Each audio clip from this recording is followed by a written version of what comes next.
ایک طویل سرحد پر لوگوں کے آر پار جو لوگ رہتے ہیں ان کے ساتھ ایک لوگوں کا تعلق ہوتا ہے، رشتہ داریاں ہوتی ہیں، خاندان ہوتے ہیں جو تقسیم ہو چکے ہوتی ہیں، تو ان کے ساتھ بھی ان کے روابط ہوتے ہیں۔ ایک چچا وہاں رہتا ہے، بھتیجا یہاں رہتا ہے، اماں وہاں رہتی ہیں، اولاد یہاں رہتی ہے، بیٹا یہاں رہتا ہے، باپ وہاں رہتا ہے، تو یہ پوری کے پوری سرحد کے ساتھ جو ہے خاندان اس طرح سے بٹے ہوئے ہیں، اور ان کے المیے، ان کے دکھ، ان کی تکلیفیں کوئی نہیں سمجھ سکتا ہے۔ اسی طرح سے پوری کی پوری وادی کو ایک جیل خانہ بنا دیا گیا ہے، 1 کروڑ انسان عملاً قید خانے میں پڑے ہوئے ہیں، اور باہر سے ملاقات کے لیے کوئی اور نہیں۔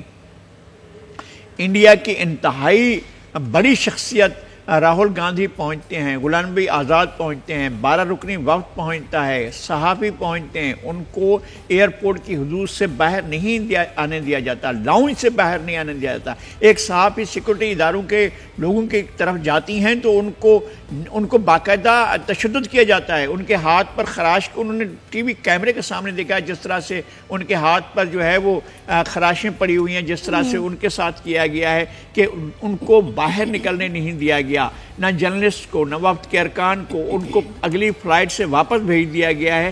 یہ ہے انڈیا، اور یہ ہے انڈیا کے قبضے میں اور تسلط میں ایک ریاست جس کے کروڑوں لوگ جو ہیں، بلا شبہ 1 کروڑ کے قریب لوگ جو ہیں وہ ایک زندان میں رہ رہے ہیں، ایک جیل میں بھی کم از کم آزادی ہوتی ہے گھومنے پھرنے کی۔ لوگ اپنے گھروں کے اندر محصور ہیں، لوگ باہر نہیں نکل سکتے، لوگ عبادت نہیں کر سکتے، لوگ سودا صرف نہیں خرید سکتے، لوگ نماز نہیں پڑھ سکتے۔ اگر کوئی فوت ہو جائے تو اس کی تدفین کیسے ہو، یہ بڑا سوال ہے۔ اگر شادی ہونی چاہیے تو وہ شادی کیسے ہوگی، یہ بڑا سوال ہے۔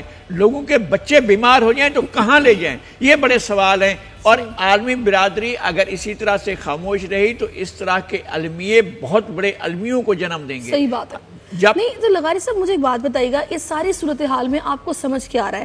ایک دم سے وہاں پر لاکھوں کی تعداد میں فوجی دستے بھجوا دینا، کہ مطلب پہلے ایک اچھی خاصی تعداد میں وہاں پر فوجی موجود ہیں، لیکن ایک دم سے وہاں پر مزید فوج کو بھجوا دینا، اور اس کے بعد پھر سے وہ تسلط اپنا قائم کرنے کے لیے وہ حیثیت ان کی جو ہے وہ اس کو ختم کرنے کی کوشش کرنا، متنازع علاقے کی حیثیت ختم کرنے کی کوشش کرنا، یہ سارا پری پلانڈ ہے؟ یہ کس قسم کی پلاننگ ہے؟ کیا سوچا کیا گیا ہے؟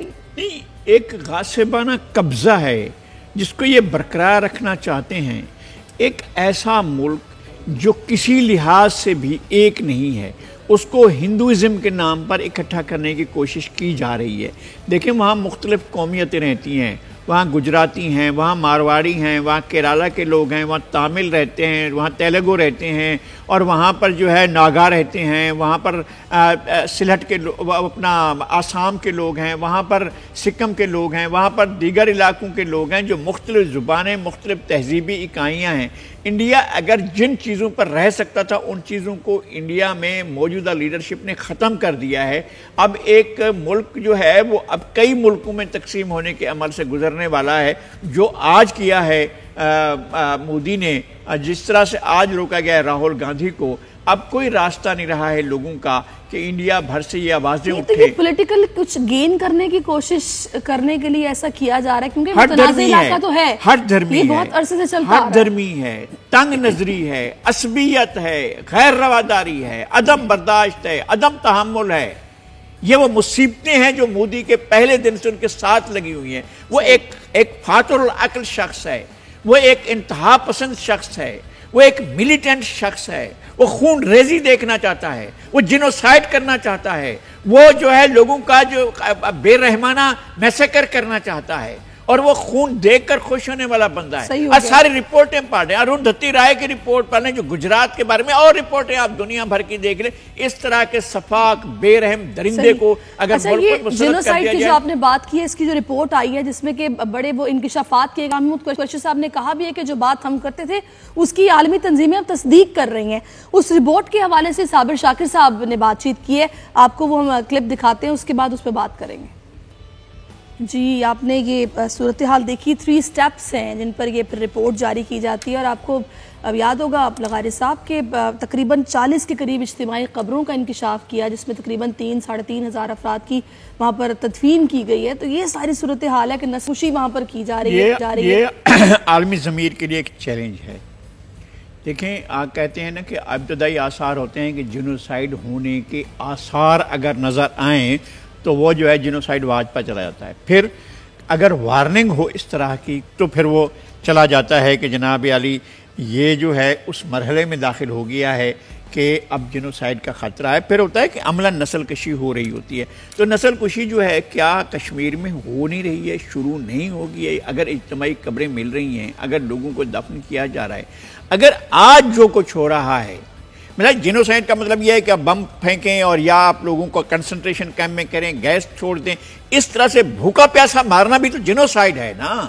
آپ کس طرح سے لوگوں کو 15 دنوں سے 18 دنوں سے بغیر پانی کے, بغیر بجلی کے, بغیر اناج کے, بغیر کھانے پینے کی چیزوں کے کس طرح سے لوگ جو ہیں زندگی, کیا یہ بات عالمی برادری کو اور انٹرنیشنل جو ادارے ہیں ان کو نظر نہیں آ رہی, اقوام متحدہ کو نظر نہیں آ رہی ہے, اور دنیا میں جو بڑے کیپٹلز ہیں کیا ان کو نظر نہیں آ رہی ہے, کیا لندن کے عوام کو یہ بات نظر نہیں آ رہی ہے, پیرس میں نظر نہیں آ رہی ہے, وہاں G7 ہو رہا ہے, G7 میں یہ 1 کروڑ انسانوں کا کیا کریں گے جو انسان زندگی اور موت کی کشمکش میں ہے, جو انڈیا کی حد درمی, بے رحمی, صفا کی درندگی کا شکار ہونے کے لیے. کیا ماسکو اور بیجنگ میں سارا کچھ نظر نہیں آ رہا ہے؟ کیا یہ صرف انٹرسٹ نظر آ رہا ہے, شائننگ انڈیا نظر آ رہا ہے, انڈیا کے اندر جو ہے ان کو کاروبار دھندا نظر آ رہا ہے, اور یہ نظر نہیں آ رہا ہے کہ انسانوں کے ساتھ کیا ہو رہا ہے؟ تو یہ بہرحال عالمی ضمیر کے لیے ایک بہت بڑا چیلنج نہیں. لیکن یہ کتنی بڑی پاکستان کی سفارتی کامیابی ہے کہ جو سیکیورٹی کاؤنسل کے اجلاس میں پہلی بار کشمیر کا معاملہ زیر بحث آیا اور یہ سارا کچھ دیکھا گیا. پھر مجھے یہ بتائیں اب تک کیوں نہ UN کے فوجی یا مبصرین اس علاقے میں جا سکے اور جا کے خود دیکھ سکے اپنی آنکھوں سے کہ بھئی یہ ہو کیا رہا ہے؟ کامیابی یہ ہوتی کہ ہم اقوام متحدہ سے یہ منوا چکے ہوتے, ہم عالمی برادری کو مجبور کر چکے ہوتے کہ آپ اپنے مبصرین بھیجیں, آپ اپنی یونائٹڈ نیشنز کی پیس کیپنگ فوج بھیجیں, وہاں انڈیا کی ایک مخصوص محدود علاقے کے اندر جتنی فوج ہے پاکستان کی فوج سے مجموعی سے زیادہ فوج جو ہے وہاں پر ان نے کنسنٹریٹ کر رکھی ہے, وہاں پر ایک جگہ پر کشمیر میں رکھی ہوئی ہے. پھر مزید تازہ دم دستے بلوائے گئے, مزید اسلحہ منگوایا گیا, مزید چیزیں منگوائی گئی. آپ کیا کر رہے ہیں جب میڈیا بند ہے, جب رسائل بند ہیں, جب کمیونیکیشن بند ہے, جب ٹیلی فون بند ہیں, تو آپ اندر کیا عذاب مسلط کر رہے ہیں, کیا ظلم مسلط کر رہے ہیں؟ اس بات کا کسی نے اندازہ لگایا ہے؟ اور کیا اس پر اب بھی عالمی برادری کو بتانا پڑے گا کہ جناب یہ سوڈان سے زیادہ خطرناک حالات ہیں, یا چمور سے زیادہ خطرناک حالات ہیں, یہ غزہ اور فلسطین کے دیگر علاقوں سے زیادہ خطرناک, اگرچہ وہاں پر مظالم بہت شدید اور سنگین ہیں, مگر یہ بھی تو ان کو آپ سر پہ نظر نہیں رکھتے. عالمی برادری کا ضمیر جہاں پر فلسطینی ہو تو خاموش ہو جاتا ہے, جہاں کشمیر ہو تو وہاں خاموش ہو جاتا ہے, عالمی برادری کو نظر نہیں آتا ہے. اور پھر میں یہ عرض کرتا ہوں کہ مسلم برادری کیا کر رہی ہے, ان کو کیا چیز نظر آ رہی ہے, اور ان حکمرانوں کو کیا نظر آ رہا ہے, کس وجہ سے, کیوں, کس لیے, کس بات پر؟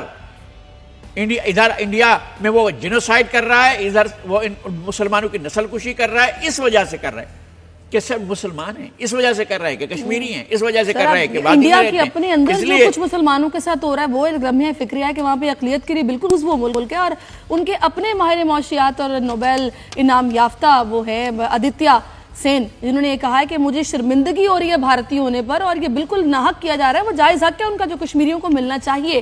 تو آپ نے دیکھا جمعے کے روز نماز جمعہ, جس کے بعد اپیل کی گئی تھی حریت رہنماؤں کی جانب سے کہ بھی آپ نے باہر نکلنا ہے, احتجاج کرنا ہے, جتنا بھی ان کو روک لیں, لوگ کشمیری باہر نکلے, اپنا احتجاج ریکارڈ کروایا, اور پاکستانی پرچم ان کے ہاتھوں میں تھے, لہٰذا ان کا جذبہ جو ہے وہ کسی صورت کم نہیں ہو رہا, وقت کے ساتھ ساتھ بڑھتا جا رہا ہے. تو یقیناً اس صورتحال کا کوئی نہ کوئی حل اب نکلنا بہت ضروری ہے. آگے بڑھتے ہیں, اب کچھ ملکی جو عوامی مسائل ہیں ان کی تھوڑی سی بات کر لیتے ہیں. آپ نے سنا ہوگا سب سے پہلے جو ہماری زرتاج گل صاحبہ ہیں, انہوں نے اسلام آباد میں کہا کہ بھئی ہم لوگ یہ پولیتھین بیگ پر پابندی لگا رہے ہیں. اس کے بعد ہم نے مراد علی شاہ صاحب کو بھی کچھ اس طرح کے خیالات رکھتے ہوئے سنا ہے کہ انہوں نے بھی کہا کہ بھی پولیتھین بیگ پر پابندی ہونی چاہیے, ماحولیاتی آلودگی اس سے بڑھ رہی ہے, تو پولیتھین بیگ کو تحریر ہونے میں 400 سال لگ جاتے ہیں, لہٰذا پلاسٹک بیگ انسانی صحت اور ماحول کے لیے انتہائی مضر ہیں. شاہد مسعود صاحب کا ایک کلپ میں آپ کو دکھانا چاہوں گی, کچھ اس میں وہ تھوڑا سا شکوہ کر رہے تھے کہ جب اپنا کوٹ انہوں نے استری کروانے کے لیے, ڈرائی کلین کروانے کے لیے بھجوایا تو پلاسٹک بیگ میں پہلے آیا کرتا تھا, لیکن اب کی بار اخبار میں لپیٹ کے انہوں نے بھیج دیا. تو ان کے خیالات کیا تھے پہلے آپ ملاحظہ کیجئے, پھر پوائنٹ بھی لیں گے نذیر لغاری صاحب کا. جی جناب, رولا رپا کھڑا ہو گیا. اپنے شاہد مسعود صاحب کی بات سنیے. لغاری صاحب وہ یہ کہہ رہے ہیں کہ بھئی مرغی لینے جانی ہوگی, یا پھر آج کل تو ڈھابے سے چائے بھی لینے جاؤ تو پلاسٹک کے پولیتھین بیگ میں ملتی ہے. تو یہ سارے معاملات کس طرح چلیں گے؟ کشمیر کا مسئلہ ایک طرف, FBR نے ٹیکس نیٹ جو بڑھانا تھا, لوگوں کو ٹیکس نیٹ میں لانا تھا, ٹیکس اکٹھا کرنا تھا, وہ مسئلہ بھی ایک طرف. یہاں پر جو رولا کھڑا ہو گیا وہ جناب پولیتھین بیگ کا کھڑا ہو گیا. ہاں جی, کشمیر کو چھوڑیں, افغانستان کو چھوڑیں, پہلے تو آپ اس مسئلے کو حل کریں کہ ڈاکٹر صاحب کا حلال ہے کہ حرام, ڈاکٹر صاحب کا وہ جو کوٹ ہے وہ کس طرح سے آیا ہے, اور اس کی توقیر ہونی چاہیے تھی, کوئی اور بیگ منگوانا چاہیے تھا یا کوئی اور کور ہونا چاہیے. اخبار بھی لگانے کی کیا ضرورت تھی, ایسے ان کو ہینگ کر کے دے دیتے, وہی لٹکا لیں آپ گاڑی میں. اور پھر بھی ڈاکٹر صاحب بتا رہے ہیں کہ جی وہ سال 1.5 سال میں, کبھی 2 سال میں جو ہے وہ ایک دفعہ ڈرائی کلین کراتے ہیں, تو اس وقت بھی یہ ہو گیا ہے. تو پولیتھین بیگ پر تو ڈاکٹر صاحب کو تو ظاہر ہے پابندی ہے, ان کو تو اس بات پر شکایت ہے کہ جناب پولیتھین بیگ جو ہیں وہ ہونے چاہیے تھے, اور پولیتھین کے لیے تو ظاہر کارخانے بھی ہیں. ہم بھی سوچتے ہیں کہ مزدوروں کا کیا ہوگا, لیکن اگر آپ اس کے انجام کو دیکھیں کہ پولیتھین کی وجہ سے اگر یہ ملک میں ایک مسئلہ بن رہا ہے اور قومیں اس سے جان چھڑا رہی ہیں اور دنیا اس سے جان چھڑا رہی ہے, ایسا نہیں ہوتا ہے دنیا میں. باہر جائیں تو آپ کو جو ہے اس طرح سے, اور جس طرح سے ہم اس چیز کو ریسائیکل نہیں کرتے ہیں, ری برن نہیں کرتے ہیں, اس کو دوبارہ استعمال میں نہیں لاتے ہیں. کچرا تو ہمارے سڑکوں سے ابھی بھی آپ دیکھیں کراچی میں کس طرح سے کچرا کو نکال کر سڑکوں پر رکھا جا رہا ہے, اور پھر سڑکوں سے وہاں گزرنے کا جو راستہ ہے وہ محدود ہو گیا ہے, اس طرف کچرا نکالا ہوا پڑا ہوا ہے. یہ ایک صورتحال ہے. پھر یہ کہ اگر پولیتھین پر پابندی لگائی جا رہی ہے, بجائے اس کے کہ ہم اپنی مشکلات بیان کریں, ہم تو یہ کہیں کہ جناب ایک ہماری بچوں کے لیے, آنے والی نسلوں کی صحت کے لیے یہ کرۂ ارض ہے کیا. 8000 میل یا 7000 میل کا ڈایا میٹر کا ایک کرہ ہے, ایک زمین ہے, اتنی ٹوٹل زمین ہے.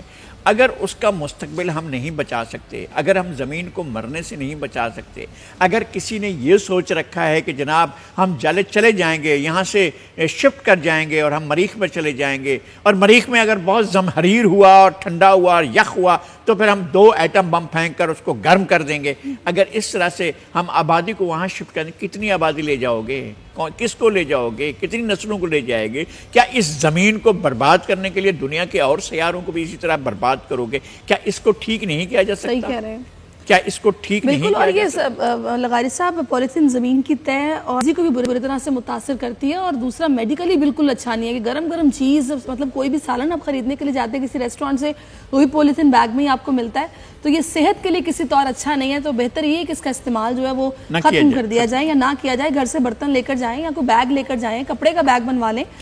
خیر, اس پر ہم نے بات کی ہے. اب چھوٹا سا بریک لے لیتے ہیں, بریک کے بعد ناظرین واپس آئیں گے, آپ ہمارے ساتھ رہیے.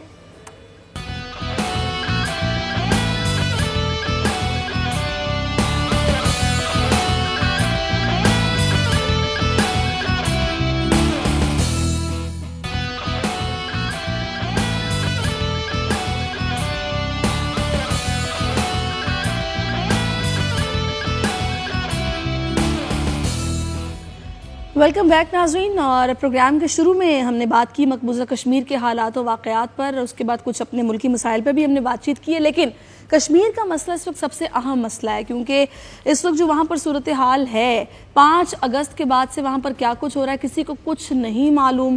ہم نے جو ویڈیوز وائرل ہو رہی ہیں سوشل میڈیا پر, ہم دیکھ رہے ہیں کہ والدین کو یہ نہیں پتا ان کے بچے کہاں پر ہیں.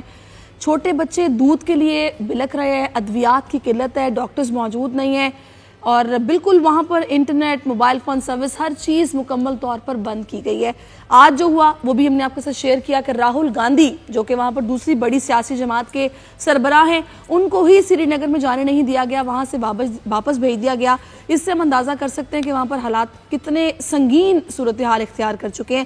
مجھے یہ بتائے گا نذیر لغاری صاحب کہ اس سارے ماحول میں جو ہمارا دفتر خارجہ محنت کر رہا ہے, جس طریقے سے شاہ محمود قریشی صاحب ایکٹیو نظر آ رہے ہیں, انہوں نے اقوام متحدہ کے سیکرٹری جنرل اینٹونیو گوتریس سے بھی رابطہ کیا ہے. آج شام 5 بجے ان سے یہ رابطہ ہوگا, ان سے بات چیت کی جائے گی. شیریں مزاری اسپیشلی ملاقات کریے شاہ صاحب سے انسانی حقوق کے معاملات کو لیتے ہوئے کہ بھئی کہاں کہاں کن کن ممالک سے روابط کیے جائیں, اس معاملے کو اٹھایا جائے, اور کوئی ایسا فورم نہیں چھوڑا جائے گا جہاں اس معاملے کو نہیں اٹھایا جائے گا. اس محنت کو آپ کس طرح دیکھ رہے ہیں؟ یہ 20ویں روز یہ محنت جو ہے یہاں پہنچی ہے. اس سے پہلے ٹھیک ہے شاہ محمود قریشی صاحب نے ایفرٹس کی, پیجنگ گئے اور جہاں رابطے ہو سکتے تھے کیے, لیکن یہ انفرادی شخصی رابطے تھے، اگرچہ حکومت کے رابطے تھے، اگرچہ وزیر خارجہ کے رابطے تھے، لیکن بھائی پوری قوم کو آن بول لو. اب بھی میں یہ کہتا ہوں کہ پوری قوم کو آن بول لو. پوری قوم کو آپ پارلیمانی وفد بنائیں، آپ بھیجیں بیجنگ میں، آپ بھیجیں ماسکو میں، آپ بھیجیں. اور ایسے نہیں ہے کہ جا کر کوئی گم سم جا کر بیٹھ جائیں، بلکہ وہ جائیں اور دنیا کو بتائیں کہ جناب یہ ہیں وہ ثبوت، یہ ہیں چیزیں. لوگ راشن نہیں تیار کرتے ہیں، کرفیو کے وقفے میں لوگ اپنے بچے تلاش کرتے ہیں، وہ جاتے ہیں تھانوں کے دروازوں پر پہنچتے ہیں، وہ نہیں پہنچتے دکانوں پر کہ ہم کیا سودا سلف لیں اور کیا جا کر بچوں کو لیں. اتنے دنوں کے بعد اگر کرفیو کھلا ہے تو ہم جائیں بچوں کو راشن لے کر دیں. گھر میں جو لوگ بیٹھے ہوئے ہیں جو بھوک سے بلک رہے ہیں ان کے لیے کچھ کریں. وہ پہلے دیکھتے ہیں کہ ہمارا بچہ کہاں ہے، کس تھانے میں ہے، بند ہے، کیا ہے، کس حالت میں ہے، زندہ ہے نہیں ہے زندہ. یہ اس صورتحال کا شکار ہیں. اور ہم جو ہے وہ صرف ایک ہمارے جناب محترم وزیر خارجہ جو ہیں وہ بیجنگ جاتے ہیں اور بیجنگ میں جا کر ایک ریزولیشن کے لیے ریکمینڈ کر درخواست کرتے ہیں، ریزولیشن بھی ہو جاتی ہے. ریزولیشن نے کیا کیا، کیا رزلٹ نکالا، کیا نتیجہ سامنے آیا؟ آپ دنیا کو بتانے کے لیے حکومت کا، اپوزیشن کا، میں چھوڑیں آپ حکومت الگ کرے جو بھی کرتی ہے، اپوزیشن نے کیا کیا میں بات کرتا ہوں. لیڈر آف اپوزیشن ایک وفد بنائیں اور بڑا بھاری بھرکم وفد بنائیں، 10 رکنی بنائیں، 5 رکنی بنائیں، نکل پڑیں. وہ بیجنگ جائیں، ماسکو جائیں، جائیں لندن میں، جائیں برسلز میں، جائیں پیرس میں، جائیں واشنگٹن میں، جائیں دہلی جائیں، صحافیوں کو لے کر جائیں، خود جائیں. جا کر دہلی میں آپ باقاعدہ انڈیا سے کہیں، پاکستان کی حکومت بھی کہے اور انڈین پاکستان کی اپوزیشن بھی کہے اور انڈیا سے کہے کہ جناب ہمارے لوگوں کو آنے دیں، ہم یہاں پر حالات معلوم کرنا چاہتے ہیں. آپ انیشیٹ کریں. آپ انیشیٹ نہیں کر رہے ہیں اس طرح سے جس طرح سے کیا جانا چاہیے. اس مسئلے کو اس طرح دنیا کے سامنے نہیں رکھ رہے ہیں جس طرح آپ یہ کہہ رہے ہیں کہ بھئی اس طریقے سے دنیا کے سامنے اس مسئلے کو نہیں رکھ رہے ہیں، جبکہ ہمارے وزیر اعظم یہ سمجھ رہے ہیں کہ 2 مہینے میں کشمیر کا فیصلہ ہونا. تو کوئی اگر طے شدہ فیصلہ ہے تو پھر 2 مہینے کے بجائے انتظار کیوں کرتے ہیں؟ آپ کل سنا دو اس فیصلے کو، پرسوں سنا دیں اس فیصلے کو، 2 دن کے بعد سنا دیں آپ اس فیصلے کو. اگر آپ نے پہلے سے کچھ طے کر رکھا ہے، اگر آپ نے یا آپ کے ثالث نے اور آپ کے فریق ثانی نے، آپ نے ان تینوں نے مل کر اگر کہیں اور کسی جگہ پر بیک چینل جو ہے آپ ڈپلومیسی کر چکے ہیں اور نتیجے پر پہنچ چکے ہیں تو پھر قوم کے سامنے لائیں اور قوم کو بتائیں کہ جناب ہم نے اس کا یہ حل نکال لیا ہے. پھر اصل بات کیا ہے اس قوم کے ساتھ، کشمیر کے ساتھ، پاکستان کے عوام کے ساتھ یا ایون انڈیا کے عوام کے ساتھ کوئی فراڈ نہ کیا جائے، کوئی دھوکہ نہ کیا جائے. اس طرح نہیں ہونا چاہیے کہ جناب لوگوں کو پتہ نہ ہو، لوگوں کی قسمت کا فیصلہ کر دیا جائے. اچھا جی ٹھیک ہے، انڈیا کا یہ موقف مان لیتے ہیں، پاکستان کا یہ موقف مان لیتے ہیں. یہ کیا بات ہوئی؟ کشمیریوں کا موقف کیا ہے، کشمیری کیا چاہ رہے ہیں، یہ آپ ان کشمیریوں سے پوچھیں جو اس وقت محصور ہیں اور ایک بہت بڑے زندان خانے میں، جیل میں پڑے ہوئے ہیں اور ان کے گھروں میں اور ان کی جہاں پر وہ بیٹھے نا عبادت گاہوں میں جانے کی اجازت نہیں ہے اور گھروں میں محصور ہو کر رہے گا. مجھے یہ بتائیں، آپ یہ کہہ رہے ہیں کہ وفد بنے، اس طرح اپوزیشن ساتھ ہو. بلاول تو یہ بول رہے ہیں کہ سلیکٹڈ وزیر اعظم جو ہیں وہ اپوزیشن کو جیلوں میں ڈالنے میں لگے ہوئے ہیں. جو کشمیر کا معاملہ اس طرح اٹھایا ہی نہیں گیا اور ہم کشمیر کے معاملے پر سمجھوتا نہیں کریں گے. زرداری صاحب کہتے ہیں کہ کشمیر کے معاملے کو کچھ کر سکتا ہے وہ بلاول ہی ہے. نہیں، میں یہ کہہ رہا ہوں کوئی بھی کرتے ہیں. سوال یہ ہے کہ ہمیں تو نظر آنا چاہیے. آپ اگر یہ کہہ رہے ہیں کہ اگلے 2 مہینے میں حل ہو سکتا ہے تو پھر آپ قوم کو اعتماد میں لیں، آپ بات کریں. آپ اگر 2 مہینے کے بعد اچانک آپ نے کوئی حل مسلط کیا جو عالمی ثالثی کے نتیجے میں آیا تو کیا پاکستان کے لوگ اس بات کو مان لیں گے؟ آپ پہلے پاکستان کے عوام کو آپ اعتماد میں، دوسرا کشمیر کے عوام کو آپ اعتماد میں لیں گے. اس صورتحال کا ایک بہترین حل موجود ہے جو اقوام متحدہ کی قراردادوں کی روشنی میں ہو سکتا ہے. اس کا آپ کوئی بھی فارمولہ ہے وہ طے کریں. انڈیا نے کر لیا ہے، اس نے 370 ریووک کر دیا اپنے آئین سے، اس نے 35A کو ریووک کر دیا. انڈیا نے جو کچھ کرنا تھا کر دیا. اب آپ کیا کر رہے ہیں؟ آپ کی طرف سے کشمیر کے مسئلے کے حل کے لیے کیا پیش رفت ہو رہی ہے؟ اس کے علاوہ جو شاہ محمود قریشی کریں یا محترمہ شیریں مزاری کریں، وہ انسانی حقوق کے لیے رولا ڈالنے کے لیے دنیا کے پاس جائیں، تو اس کے علاوہ آپ کے پاس اس کے حل یعنی کہ آپ کے کہنے کا مطلب ہے روابط سے بات اب آگے بڑھنی چاہیے، خطوط لکھنے سے بات اب آگے بڑھنی چاہیے. آپ پریکٹیکلی کریں، خود جائیں، جا کے ملیں اور اس معاملے کو اٹھائیں. آپ اس ریجن میں آپ نے اپنا کیا بھیجا ہے؟ میں کہہ رہا ہوں کہ آپ اپنے ساؤتھ ایشین ریجن کے ممالک کو اعتماد میں لیں گے کہ نہیں لیں گے؟ انڈیا آپ کے ساتھ یہ کر چکا ہے. آپ گئے نیپال، نہیں سنتا کوئی آپ کی بات. آپ بات تو سنائیں نا یار اپنی. آپ گئے سری لنکا میں، آپ گئے افغانستان میں، آپ گئے بنگلہ دیش میں، آپ گئے بھوٹان میں، آپ گئے مالدیپ میں، آپ نے دنیا کو جا کر اپنے ریجن کے لوگوں کو بتایا ہے آپ نے کہ جناب ہمارے ساتھ یہ ہو رہا ہے، کشمیر میں یہ ظلم ہو رہا ہے، اس طرح سے ہو رہا ہے، ہمارا ساتھ دیا جائے؟ آپ کی کہاں ہے وہ ساری کے ساری ڈپلومیسی کی ایفرٹس جو ہونی چاہیے؟ نہیں ہو رہی ہے نا، نہیں ہو رہی ہے. ٹھیک ہے، آپ کا پوائنٹ آف ویو آ گیا. اب مجھے یہ بتائیں کہ یہ جو فالس فلیگ آپریشن ہے اس کے حوالے سے آپ کے کیا تاثرات ہیں؟ کیونکہ ابھی یہ کہا جا رہا ہے کہ بارڈر پر ٹینشن ہے، کوئی پلوامہ جیسا ڈرامہ رچایا جا سکتا ہے، پھر یہ فالس فلیگ آپریشن کا ذکر بھی ہوا ہے. نہیں، میں یہ کہہ رہا ہوں کہ کسی بھی طریقے سے کوئی بھی آپریشن ہوتا ہے وہ آپ کے لیے لوگوں کے لیے تو کبھی نتیجہ خیز نہیں ہوتا نا. اس سے لوگوں کو کیا حاصل ہوتا ہے؟ لوگوں کو اموات ہوتی ہیں، لوگوں کا جان جاتی ہے. ہم دنیا بھر میں، اپنے ملک میں اور اپنے ملک سے باہر کہیں بھی جب آپریشن نام کی کوئی چیز ہوتی ہے ہم سہم جاتے ہیں، ہم ڈر جاتے ہیں، خوف زدہ ہو جاتے ہیں کہ آپریشن کا مطلب یہ ہے کہ خون ریزی ہونے والی ہے، آپریشن کا مطلب ہے کہ اس طرح کی فضا پیدا کی جا رہی ہے جس سے انسانوں کی جانوں کو خطرہ ہو. آپ امن کے لیے کوششیں کریں اور کشمیریوں کی خود اختیاری کا فیصلہ کریں.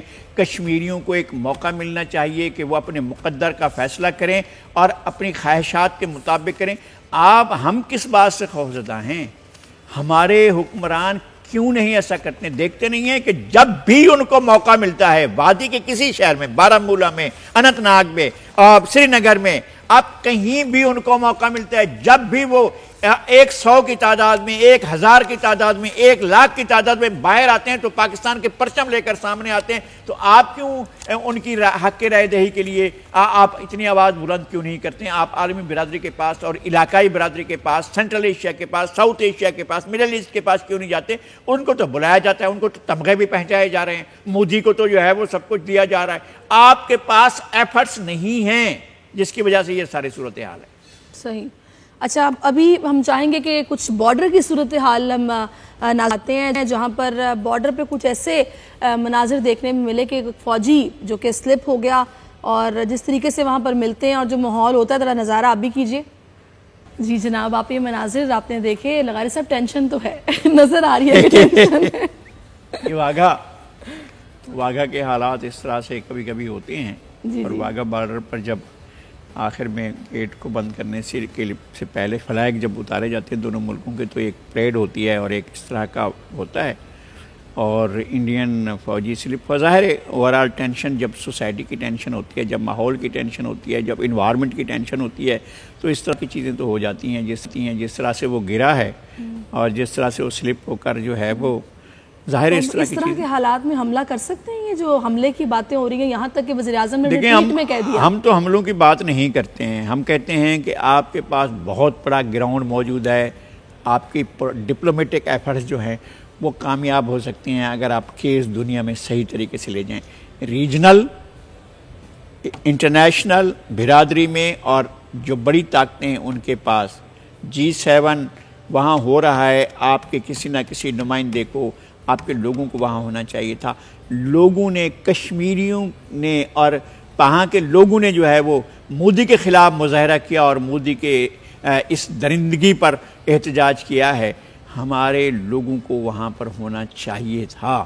اور اب بھی جہاں دنیا مل بیٹھے ہم کم از کم چیخنے کے لیے، اگر کچھ نہیں تو خوف کی ایک چیخ ہی صحیح. آواز دوستو، کوئی آواز دوستو، آواز تو ماریں، ہم پکار تو کہیں، ہماری طرف سے کوئی پکار تو ہو، ہماری طرف سے کوئی آواز تو ہو، کوئی چیخ تو ماری جائے، کوئی لوگوں کی طرف. لغاری صاحب آپ تو بالکل مطلب برعکس بات کر رہے ہیں. ہم جو سچویشن خبروں میں دیکھ رہے ہیں، سن رہے ہیں، بھئی سب سے بڑی سفارتی کامیابی ملی ہے، پہلی بار یہ معاملہ اتنا نمایاں ہوا ہے، پہلے کبھی ایسا نہیں ہوا، سیکیورٹی کاؤنسل کے اجلاس میں ڈسکس ہو گیا. میں یہ کہہ رہا ہوں کہ کیا نتیجہ نکلا؟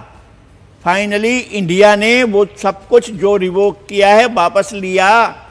انڈیا نے کشمیر کی حیثیت بحال کی، انڈیا نے کشمیر سے کرفیو اٹھایا، انڈیا نے لوگوں کو نقل و حرکت کی آزادی دی، انڈیا نے کمیونیکیشن بحال کیے، انڈیا نے ٹیلی فون بحال کیے، انڈیا نے انٹرنیٹ بحال کیا. تو آپ کامیابی کس چیز کو کہہ رہے ہیں؟ وہ کامیابی ہمیں بھی دکھاؤ، اس کی شکل کیسی ہوتی ہے؟ پھر ہے نا، یہ تو یہی میں یہ کہہ رہا ہوں کہ پریشر وہ ہوتا ہے عالمی برادری کا کہ دنیا کی بڑی بڑی جو مملکتیں ہیں ان کو کرنا پڑتا، سوچنا پڑ جاتا ہے کہ جناب دنیا احتجاج کر رہی ہے، ہمیں پیچھے ہٹ جانا چاہیے. بہت سے ایسے واقعات ہیں جن کی بے شمار مثالیں ہیں کہ جب عالمی احتجاج ہوتا ہے تو بہت کچھ ہوتے ہوتے رک جاتا ہے، اور انڈیا کون سا ایسا بڑا ملک ہے کہ جس کی وجہ سے ہم سمجھیں کہ نہیں ہو سکتا. تو امریکہ کا دورہ جس میں سب سے بڑی خبر نکل کر آئی تھی کہ بھی امریکی صدر نے کشمیر کے معاملے پر ثالثی میں کی یہ کہہ رہا ہوں ثالثی کے فوراً بعد ایک ہفتے کے بعد کیا ہوا، آپ جو ہے وہ جولائی میں وہاں تشریف لے گئے، اور اس کے بعد اگست میں کیا ہوا، 5 اگست کو انڈیا نے عملاً قبضہ کر لیا تھا جو اس کے آئین کے اندر نہیں تھا. اب مجھے آخر میں آپ یہ بتا دیں کہ اب تقریباً 23 سپٹمبر کو ہمارے وزیراعظم UN کے اجلاس میں شرکت کے لیے امریکہ روانہ ہو رہے ہیں، تو اس دورے سے آپ کی کیا توقعات اور وہاں پر آپ کے خیال میں کیا ہونا چاہیے؟ میں یہ کہہ رہا ہوں کہ ایک بھاری بھرکم وفد لے کر جائیں اور اس میں تمام اسٹیک ہولڈرز کو ساتھ رکھیں، اور اس موقع کو اپرچونٹی کے طور پر استعمال کریں، پاکستان کی بہترین نمائندگی کریں، دنیا بھر کے لوگوں کو بتائیں کہ کیا ہو رہا ہے. آپ مٹیریل لے کر جائیں، آپ فلمیں لے کر جائیں، آپ فوٹیج لے کر جائیں، آپ کشمیریوں پر ہونے والے مظالم کے ثبوت لے کر جائیں اور دنیا کو بتائیں کہ جناب لیجئے یہ سب کچھ، اس کا فرانزک آڈٹ کرائیے، یہ ہیں وہ چیزیں جو انڈیا کر رہا ہے. آپ لے کر جائیں دنیا کے سامنے.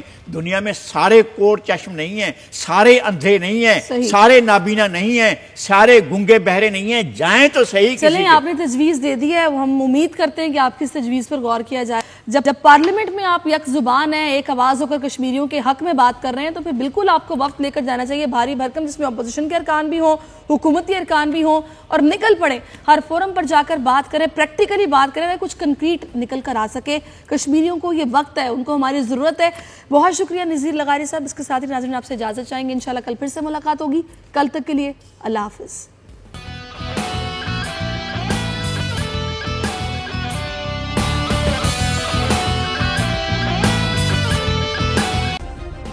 سبسکرائب کریں اور بیل دبائیں تاکہ کوئی خبر رہ نہ جائے.